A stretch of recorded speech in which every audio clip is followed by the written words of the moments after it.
El Ambrosol es un jarabe mucolítico y expectorante de la vía respiratoria que se utiliza en los procesos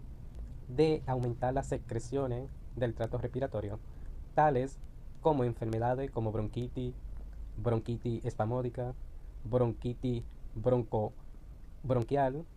también en asma, en tos aguda y crónica, en broncoestasia y broncopulmonía.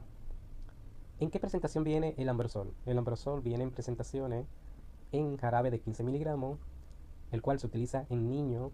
de 1 año hasta los 6 años, una cucharada sopera cada 8 horas por 7 días. También viene en jarabe de 30 miligramos para adultos mayores de 16 años hacia arriba, dependiendo su peso corporal,